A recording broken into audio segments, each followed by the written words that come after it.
Okay, with winning screenwriter Tim Morell, Hong Kong is the screenplay. Why Hong Kong? Why? Tell us why is the title Hong Kong? Well, because that's where it's set. And, Yeah. it seems simple enough. Initially, it was called the Hong Kong Diary, but I Okay. kind of moved away from that concept a little bit. And it was a script that, um, and well, what's the way I want to say that? It was a script that was inspired by a chance meeting with Helen Mirren. Okay. And I had met her in a bookstore. We just, she just had been in a bookstore I was at, and I had seen not long before. I'd seen a film she had been in called "The Cook, the Thief, the Wife, and Her Lover." I love that movie. That's like going way back. It's going like to the Yeah, early yeah, 90s. yeah, Yeah. yeah. Yeah. Well, this is back in the late late '80s, early '90s, Yeah.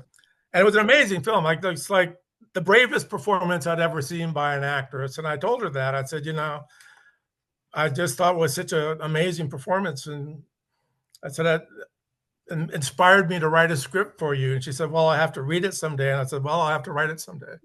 So, Uh, um, too bad you just like, okay, you want to read it? Here you go. Yeah. well, no, I mean, it took me a while. I mean, I decided that I wanted to do something that was sort of set in the world of the expatriate community. And the Tiananmen Square thing had happened like a year before, 2 years before. And that seemed like a good venue for it. And so the story was crafted. I read all the plays that she had been in and seen all her movies, and tried to craft a character that I thought she would like, and was able to get it to her. And unfortunately, she didn't see it quite the way I saw it, but it got the work done, so I was all right with that. So what do you mean by that? What do you mean? Did she actually read the script and Yeah, emailed you yeah, yeah. back? No, I got it to her, and she said, "Well, thanks, but no thanks." It's fine. Like I said, it was the motivation to get the work done. Whether she wanted to Yeah. do it or not was sort of You secondary. guys, did you keep in touch or like No, how? no, no, no. It was a little awkward, because I just had met her. I didn't have any representation at that time, and Okay. so I was kind of coming from far out of left field, and didn't want to make her uneasy or anything. So, Sure.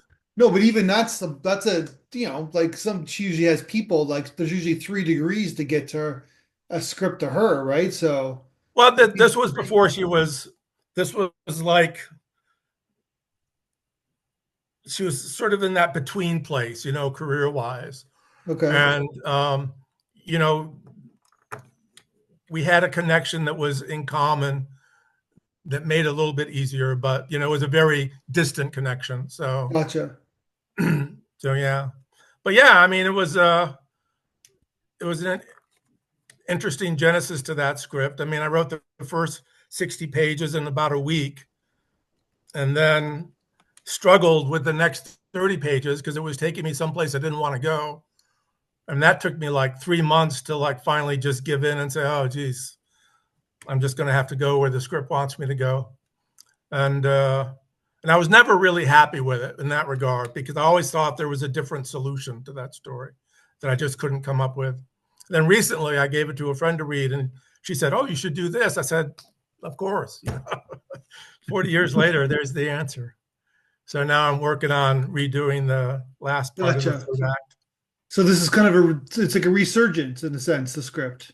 Well, a little bit. I mean, I retired last year. I mean, because I was a hot screenwriting prospect for about 5 minutes back in the late 80s when the second script ever wrote found its way into the must read list of all the major studios.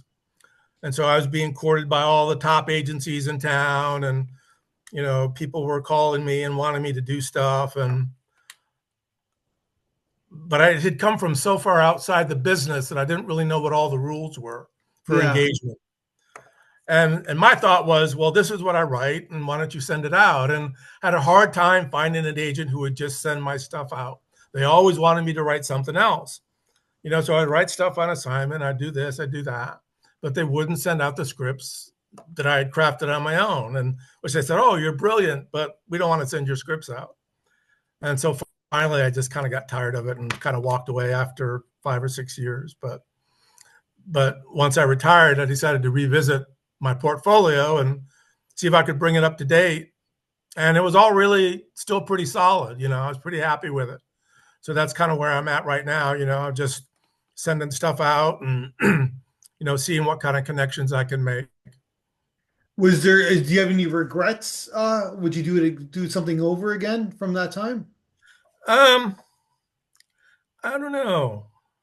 The only thing I've thought about that I might have done differently is that one of the first agencies that contacted me was William Morris, and they were representing James Cameron, Okay. and he had just come off the success of the Terminator, the first Terminator film, and he didn't want to take any more assignments, or he wanted to do his own stuff. So Yeah. William Morris was looking for someone to take on all the assignments that he was turning down, and my name kind of found its way into that mix. And so, I went through a few meetings before being set up to meet with his agent. And I went into the office and she said, "Well, I was talking to the head of Paramount today, and he said there was a script going around town that I needed to read, and it was your script." So, "Oh, really? Oh, that's pretty cool." And then the meeting went downhill from there because they were looking for someone who wanted to be a director. And that wasn't really in my wheelhouse. Hmm. And if I, had to do it over again, I might have jumped on that challenge a little bit more. Yeah. But I don't know. I mean, I write what I write, and like I say, I finally just got tired of the inconsistency of the business. I mean, look, with a Hong Kong script, I was had an acquaintance with a development person at Goldie Hawn's office, and this was when Goldie Hawn was trying to get into the production business and or being a producer more than an actress. Yeah. And the Hong Kong script had gotten to her or gotten to her development person, and she read it and she called me up and said, "Oh my God, I love this script. Oh, it's so amazing. Oh my God, I love that. I just love this character." And she says, "Oh, I want to get you an agent, and I want to get you a deal with Merchant Ivory, because they have their production studios on the same lot as we do. And oh my God, I love this script. I want to do all these things for you, but first I want my reader to look at it." So she gives it to her, $50 a script reader or whatever they're getting at the time. And the first line of his coverage was a dull British drama where the writer shows a modest talent for cocktail party chatter. And so, of course, because she lacked the courage of her own convictions, she immediately lost interest in it. And she called me up to tell me that. And she said, and this is a direct quote, she says, "I was so overcome by the brilliance of your writing that I left my critical judgment behind." I said, "I don't even know what that means." Yeah. I don't know what that means either. I said, "You mean you liked the script so It's a much you didn't contradiction, realize right? you didn't, yeah, you didn't, you liked the script so much you didn't realize how bad it was?" Yeah. I said, "I can't do this anymore." And I hung up the phone and I didn't write another word for 15 years. And then I guess you went to another career and now, Yeah, but yeah, I was in the book trade for a long time. Yeah. but I guess it's an itch you can't scratch, which is why you're talking to me right now. Well, I don't know. I mean, I did some really good work back then. Yeah. I write really good characters, and I write kind of entertaining stories, and I don't think they're things that are not commercial. I mean, the Hong Kong script is a tough sell just because of the China market and all that. I mean, I had someone who was interested. They wanted a script set in China. And I said, "Well, I've got one." And I sent them to that and said, "Man, this is a great script, but the Chinese are never going to finance this." No. And looking at some research, and trying to figure out how I could revamp the last part of the third act. I was looking at some old videos about Tiananmen, and on the 30-year anniversary, they did a special on it, and I found it on YouTube. And a lot of people in the last 2 generations don't even know Tiananmen Square even No. happened. No. And so it's just like, so part of me, sort of the rebel part of me says, well, screw them, let me find a way to make this more acceptable so I can get it made by somebody. But I don't think anyone will ever make it, which is a shame because Anne is a great character. It's a great Well, story. I you gotta give something some. I know it's been a long time. It's kind of weird for me to say this, but sometimes you need distance. It's still like a kind of a polarizing or would dare I say like politicized hot topic, right? So, but there's Well, obviously something there. I think that's kind of that's evident in a lot of my writing. Yeah.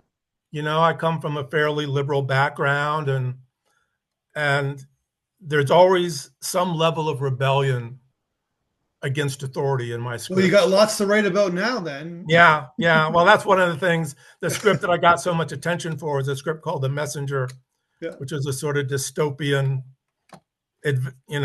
shoot 'em up. And I've sort of reimagined some of that to fit the current circumstance. So, we'll see what happens. But mostly it's just, how do I still have what it takes to sit down and do the work? Because you used to be able to just crank, I mean, I wrote scripts in 10 days for people, when they needed them. And one of the scripts I wrote, some guy thought he had some money in the Philippines. And so I had met, somehow I had met his editor. A friend of mine had introduced us, his story editor. And he brought back a picture book from the Philippines and uh, said, well, and plus I want to see this thing and this thing. And okay, fine. And he wanted the main character to be named Michael Connery, out of Michael Caine and Sean Connery. I guess he'd just seen The Man Who Would Be King or something. But that was the main character's name, was Michael Connery. So, he gave me a 6-week contract and, gave me a picture book of the Philippines. And I went to the library and got a few more picture books and Fromer's Guide to the Philippines, so I could read up on what you did in the Philippines, and came up with an idea. And he didn't like the initial outline, so I made a couple changes, and that took 2 weeks. So I only had like 4 weeks left on my contract. So, once he gave the okay, I just woke up every day and started typing, and just from fade in to fade out, straight through. Mhm. And then if I had a question, I'd call up and say, well, I'm thinking about a scene that has this, this, and this. Can you afford it? And he says, yeah, I can afford that. So, typed it up and turned it in 3 weeks, gave it to the story editor, and she called me up and she said, God, I can't believe you wrote this script in 3 weeks. There's like nothing wrong with it. It's ready to go into production. I said, oh, great. And she gave it to the financial guy, and he said, oh, yeah, this is great. This is right in our budget. We can do this. Gave it to the producer, and he didn't like it. And so that was the end of that. So. So this is like this is an analogy of the industry with that story you just told, right? So Well, that was the story of my career. yeah, You that's what I know, mean. Like but it's a story of a lot of people's career, right? yeah. So yeah, it's like So grinding it it out, was, right? yeah. And I just, in the end, I didn't have any patience for it. Yeah. I mean, um, I don't suffer fools easily, and it seemed like I was meeting a lot of them, and there were other things that I could do. And like any writer, I had enough insecurities about my writing that I could say, well, maybe I'm just not that good, Yeah. but let other people fight the fight. Because there's And so many. I was just gonna say there's so many moving parts in the industry, and everybody's reading a script from a different point of view. yeah, From a point of view of like making money, point of view of telling a great story, point of view of like how good is the female role? Like you know what I mean? There's so many different. How good could yeah, the yeah, poster be? Like you yeah. know what No, I mean? I accept that, Yeah. but at the same time, I felt like I was doing good work, Yeah. and I think that's been justified because I got a writing assignment or an agent with every script I ever wrote in that period, and every agent I signed with only liked the script that they signed me for, Yeah. and they didn't like any of my other scripts or any of my other ideas, and they wouldn't send out the script they did like until I came up with an idea that they thought they could follow up with, and I just kept turning stuff out, and it just never seemed to be enough, so I just said screw it. Okay, so what do you ideally, do you have a goal in mind for this new kind of venture? Like, are you just going day Well, by day or? Well, it's day by day. I mean, I wanted to freshen up those scripts and to see what they look like. And And again, I was pretty happy with them. And then the sword bearer stuff, which your company has also looked at, been very nice in their assessments of those. That's like a 4 series dark fantasy Yeah. series, and that I'm working on turning into books. And then, excuse me, then I had 2 or 3 ideas that I couldn't crack when I was younger. And now that I've got the time to concentrate on them, I thought, well, maybe I'll tackle those again. So it's just me trying to find my way, trying to find out if I have any of the writing mojo left that, allowed me to just sit down and write, when I was Gotcha. in my 30s. So I don't know. That's a work in progress. But now, like, I don't know where you are. Like, it seems like you're retired. So, meaning that, like, you can just write what you want to write. Yeah, well, that's the thing. Now it's about the challenge of process. Yeah. Because it's like I have a handful of ideas that are really complicated in terms of their structure and the characters and the way they're brought all together. And the challenge interests me. Whether anyone is interested in them, I don't know. But the challenge of doing the work is kind of the motivating factor. So it's just like I'd be really something if I could actually crack this. So there's that element to it. I've sort of proven to myself that I could do it. It's a challenge. Yeah, yeah. I mean, because one of them is just this idea for a set in the Restoration theater in England during the 1600s, and it's so complicated. It's just so many moving parts. And I mean, it has to be. I mean, I tried to turn it into like a 2-hour movie, and it won't fit. So now I've got to think about writing it as like a limited series, and that's like a Gotcha. whole different challenge. But it would be great if I could actually manage it, because it's a great part. It's a great story. It's a really interesting time, and it's a really there's a lot going on that I think I could work with. It's interesting that you kind of brought up limited series because I was writing something down when you were talking about your past because the industry has changed completely, Yeah.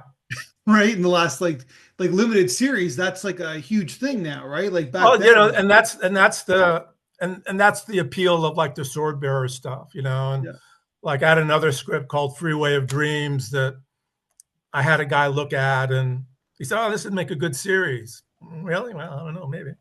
So, yeah. but I don't know. I mean, I've been sending some queries out to literary managers and stuff, and trying to make myself available to people who are interested. And so I don't know. Like as you said, it's a day by day thing. It's mostly me trying to see if I fit in, because one of the things that is interesting in the concept of streaming and all that is that the writing styles have sort of changed a lot, Mhm. because now it's all like save the cat, which is like beat, beat, beat, beat, beat. And I read something the other day where the Save way the that, cat like it's like a book of like yeah, okay, yeah, just to get people to yeah, know because it's like you're not saving a real cat. Oh, go ahead. yeah, yeah. No, I mean it's not anything I endorse. So, Yeah, okay. I think it's pretty silly personally, but but I was reading something the other day about how now production companies, when it comes with streaming, they want to get your audience's attention like in the first 2 minutes, because they're afraid that they're going to like fast Yes. forward or go on to something else. And my style is like really sort of 3 act structure stuff. I have a very sort of measured way that I work. I mean, the stories evolve um, rather than explode. And I think that might be a detriment in this day and age. And that's what I'm still trying to find out. Right now, I have a script with a literary manager, and she's looking it over.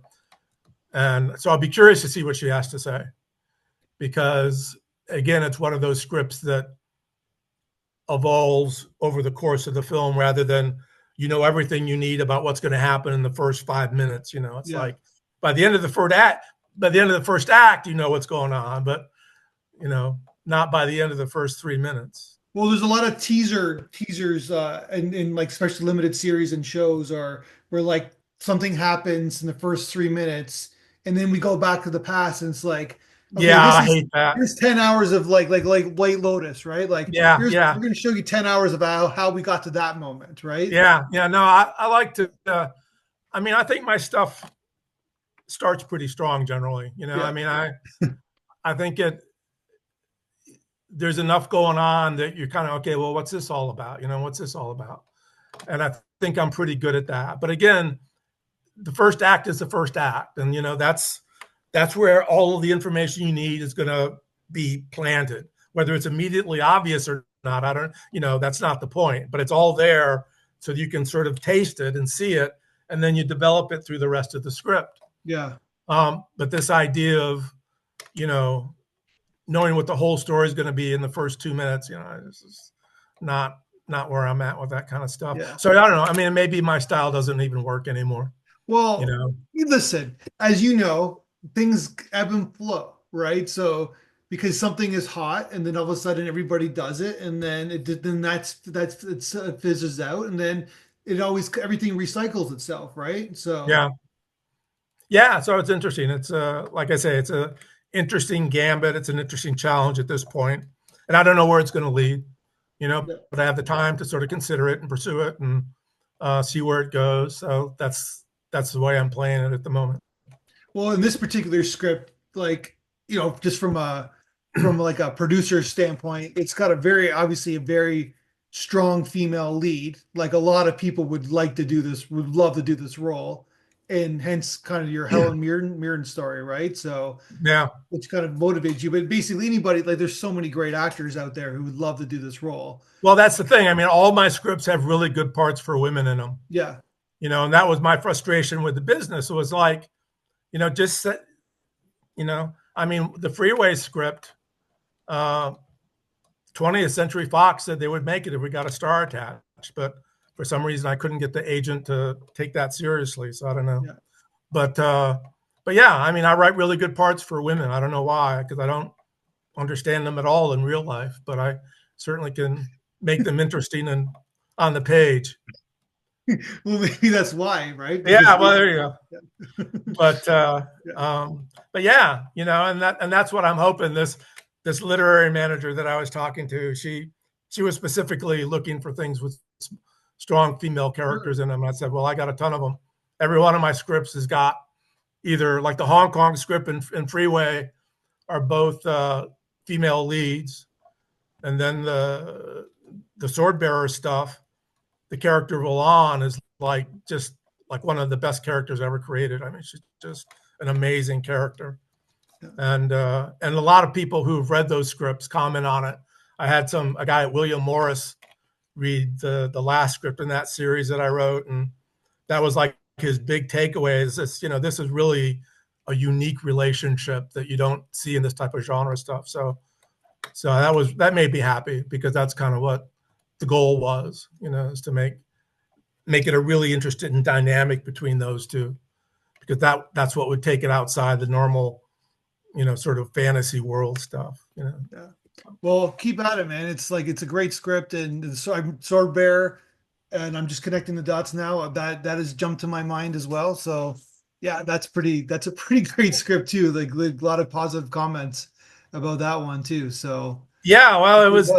that's my legacy work. That's why trying to turn it into a novel at this point, because those characters are too good just to die on my hard drive. So Yeah. I like to try and find a way to get them out there. So before we leave you, a little fun. You mentioned in the blog interview that by the way, I love your blog answer to the one question. You because you made me laugh. It's like, how would you describe the script Oh. in 2 words? And you said I wouldn't. So that's kind of a snarky comment. I was looking forward to meeting you. Well, I'm not very good at that. I mean, I don't really think about my scripts in that way. Yeah, I know. So I've talked to you the last half hour. I understand.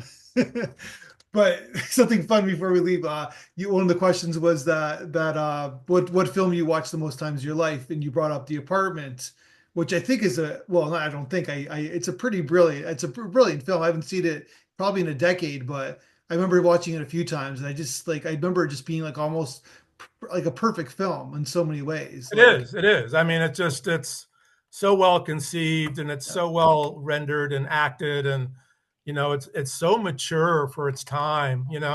And that's my takeaway from today's cinema is it's also immature. yeah, I mean, films were so much more serious. Even the comic ones had so many more levels to them. yeah, In the '60s and before that, it was really weird. I mean, I don't mean to be an old guy yelling at clouds, yeah. but there are a lot of good films out there still. I mean, people are still making them. Yeah, they are. And yeah, but the film about like the apartment has been stolen, I guess, stolen or used in many films, like in the Yeah, last like 65 years since it came out, right? So you could see it, like the loneliness, the two lonely people connecting. Like yeah, I'm talking on the surface, right? But yeah, like the nuance of like these characters, it's like they could see so much influence in the future years of that. yeah. It is. It is, and it's a shame that a lot of that stuff is getting lost. That I mean, not lost from view, but just lost in the Yeah, new way that we consume our media. yeah. It's like an event. Everything's got to be in an event, right? So Yeah, yeah. yeah. No, I mean, I'll watch The Apartment over any Avenger movie. Yeah, they're like, yeah. I watched a Marvel film. I don't really watch them that often, but I watched one this week, and it got crazy positive ratings. And I thought it was a complete like Yeah, dumpster fire, right? But it's yeah. like, You am I never getting know. old because like people are liking this film and I'm not? So I hate Well, that. I mean, I think it's just Yeah, it depends on what you look for. I mean, yeah, I stumbled on a movie the other day. I don't want to take up too much of your time, but yeah. um, that just blew me away that I'd missed when it came out, and that was Bridges of Madison County. Oh, I mean, that's a good film. I mean, it has a lot of flaws, Yeah. but her performance isn't one of them. That's like the most amazing performance I've ever seen. That movie just ripped my heart out. I thought it was terrific. Yeah, and it doesn't happen. It doesn't have a happy ending, right? So No, yeah, no, it's brutal, yeah. but it's perfect, in that But regard. it's so true. Like it's so Yeah, true about being stuck somewhere. Like her husband's not a bad guy, right? yeah, Like you know what I mean? Like it's there's nuance to that relationship, meaning that like oh he could have been abusive, and of course he's going to go yeah, with Eastwood, right? But it's yeah. like No, no, it was really yeah, well presented in that regard, and I like that one a lot. I'd never seen it before, like a week ago or so. yeah.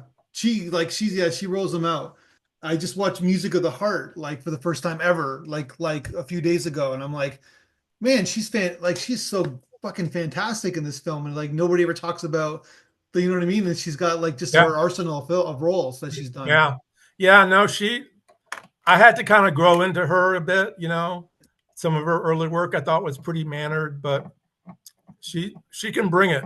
Yeah, and She can really bring she it. knows the right script. She knows how to pick the right films like in the right time. Like let's go to Devil Wears Prada. It's like okay, like it's like she just has this sense stuck about the Well, industry. sort of Yeah, last note, yeah, before I slip away, is that the Hong Kong script. yeah. It was interesting that Goldie Hawn was interested in it because she and Meryl Streep were good friends. Yeah, they will. Was that? To What was die it? for, to Sorry, die for, to die for. no, not to die for. Death becomes me.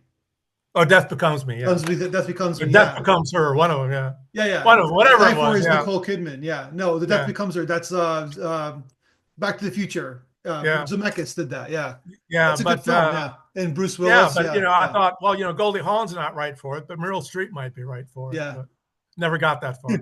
You never know, right? All right. On Yeah. that note, congratulations on everything, and hopefully things whatever. Like it seems like you're in a good place, well, seemingly. So I hope you keep at it. You're a great writer. Oh, thank you. I appreciate that. All right, let's talk soon then. All right. Thanks a lot, Matt.